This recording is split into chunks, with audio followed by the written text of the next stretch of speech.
இன்றைக்கு இந்த ஆட்சி வந்த பிறகு கசாப்பு கடையில ஆட்ட வெட்டுற மாதிரி மனித உயிர்களை வெட்டுகின்ற காட்சி இந்த ஆட்சியில் இருக்குது. இப்படி மோசமான ஆட்சி தேவையா? அனைத்து இந்திய அண்ணா திராவிட முன்னேற்ற கழகம் சட்ட ஒழுங்கு பாதுகாப்பிலே இந்தியாவிலே முதன்மை வகித்தது. நான் முதலமைச்சர் இருந்த காலகட்டம் தான் 16-17 தமிழகத்திலே சட்ட ஒழுங்கு சிறப்பாக இருந்தது என்பதற்காக இந்தியா டுடே என்ற நிறுவனம் என்னை டெல்லிக்கு அழைச்சு துணை ஜனாதிபதி அவர்கள் எனக்கு அந்த விருது கொடுத்தாங்க. அப்படி சிறப்பான ஆட்சி செய்த மாநிலம் அமைதியாக இந்த மாநிலம் இன்றைக்கு அமைதி இழந்து காட்சி அளிக்குது. மக்களுக்கு பாதுகாப்பு இல்ல.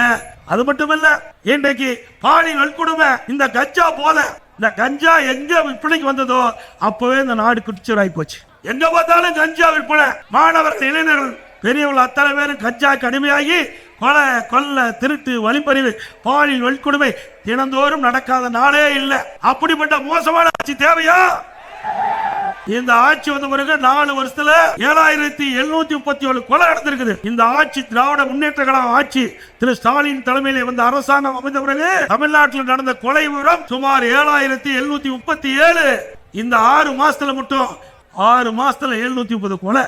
அப்படின்னா தமிழ்நாடு கொலை மாநிலமாக மாறிவிட்டது. இதற்கெல்லாம் முடிவு கட்டுகின்ற தேர்தல் 2026 சட்டமன்ற தேர்தல் என்பதை நேரத்தில் நினைவு கூர்ந்து